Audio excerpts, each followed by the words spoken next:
like a guy in prison with the cigarettes. And then he had the tattoos, right? And I don't know if you knew this, but the tattoos changed every show. Every show he had different tattoos. And he had the tag in his ear and all that stuff. So, and there's Margaret's right there. Now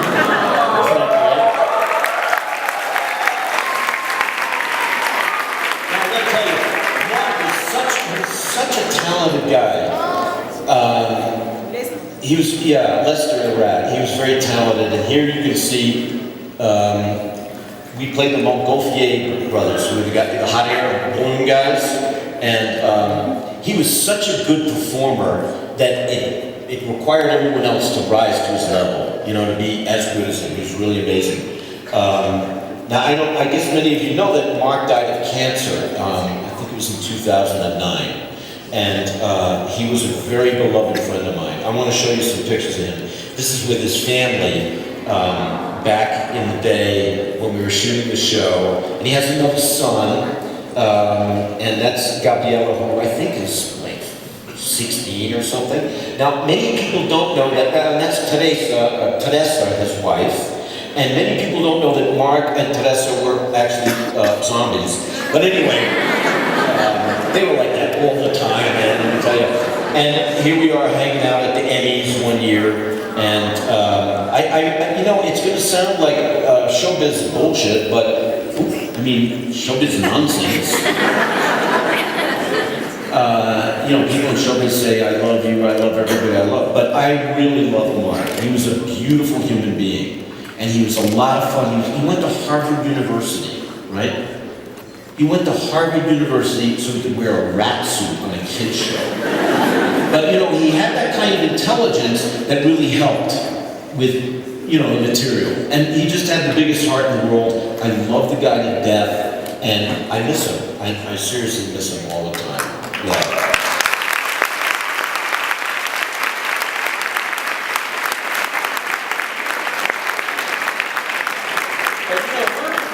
And we're the guys in front of the camera. Every show like that is really made by A team. Not that A-team. No, there's the A-team. Bad joke. Okay, so there's the whole team, and you see the freak with the red hair in the middle? He was the director. His name was Jay Dubin. And you'll see him later sticking his head out of a toilet a little bit later. But he was the director, he was amazing. And Jock Church is in the purple tie. And, it was a big crew. Really big crew. And great, that was from 94 maybe. Now one of the things that made Beakman's World unique was we used little paintings on the show. There's one of the paintings. And I would go up to the frame of the painting and it would be really tight. And I would talk or whatever with the painting. Who does that in television? It has paintings that illustrate things.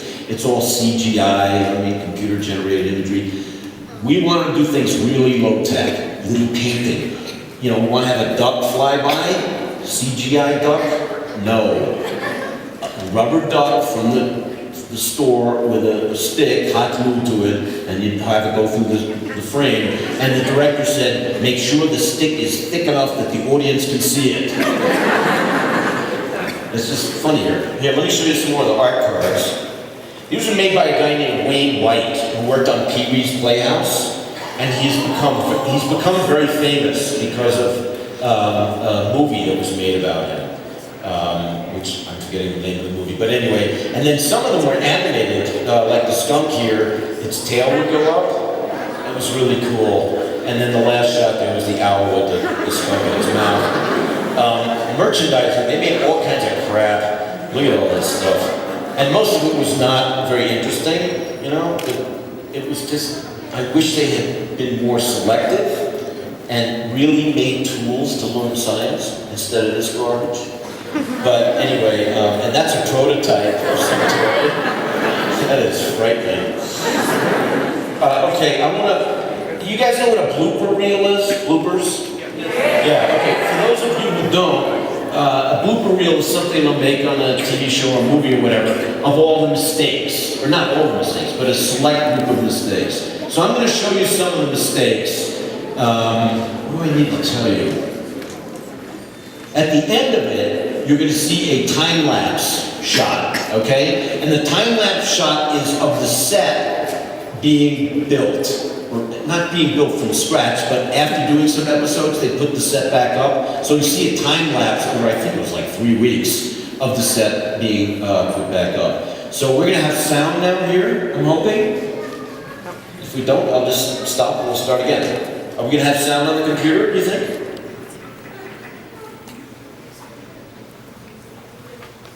Uh-oh. Okay. You want that in the mic jack? There's nothing like being prepared.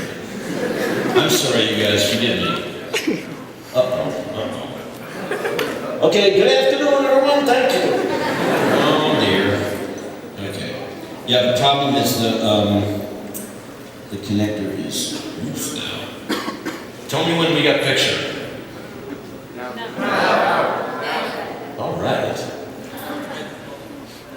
Well, I can't do it until I play the thing. Oh, yeah. It's electronic music night. All right, stop that. All right, here we go. The blooper reel, mistakes, retakes, and other nonsense. Fact. Many brain surgeries are performed while the patient is wide awake. I'm beakman, and you just removed my wig.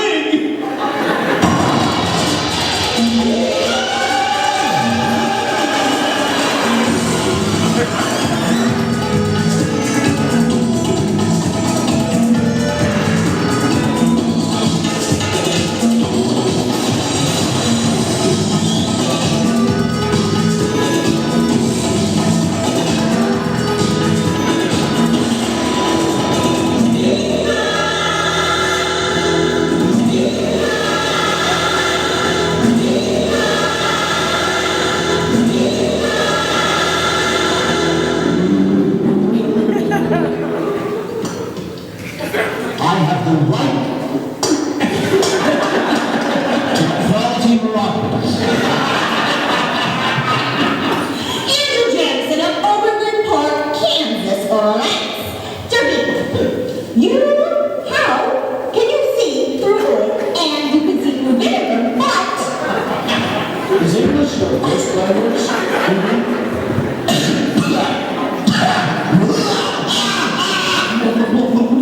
But what if it gets all squishy and filled with pus and...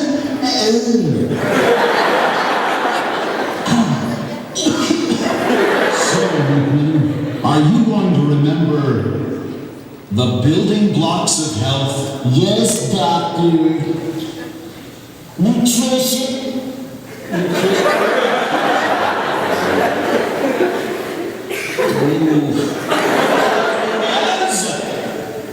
I don't. I just wanted to.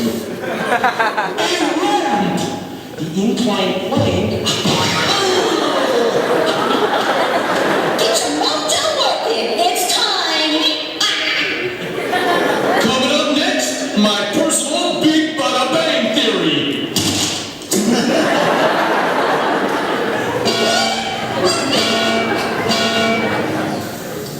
I thought you told me hump me.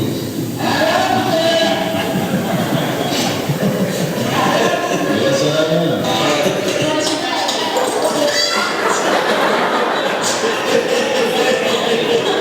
Phoebe, you are so naive.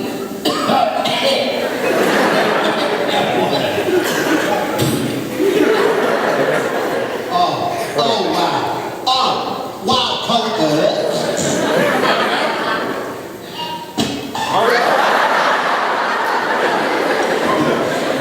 Now, let's put on my parte3 beakman robes.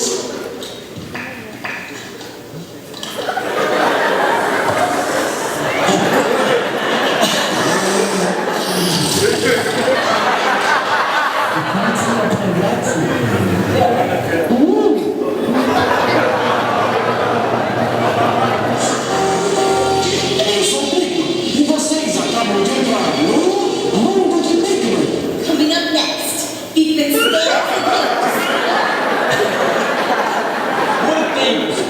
of the gluey gunk into your... Hey, look, it's stuck! Put a tablespoon of... Hey, you know what? Take the top off. It's easier. Put a tablespoon of your gunk into his jaw. Oh, jaw, you knucklehead! His man's jaw.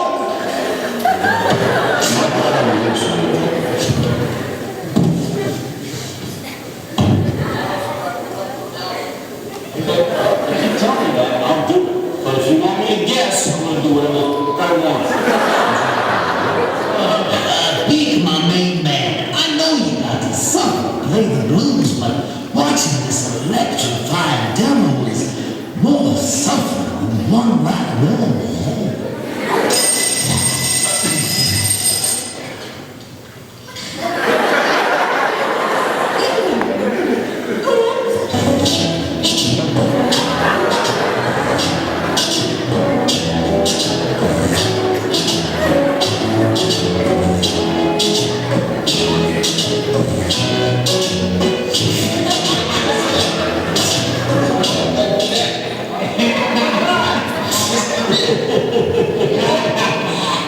I just enjoyed watching. I forgot I'm on the show.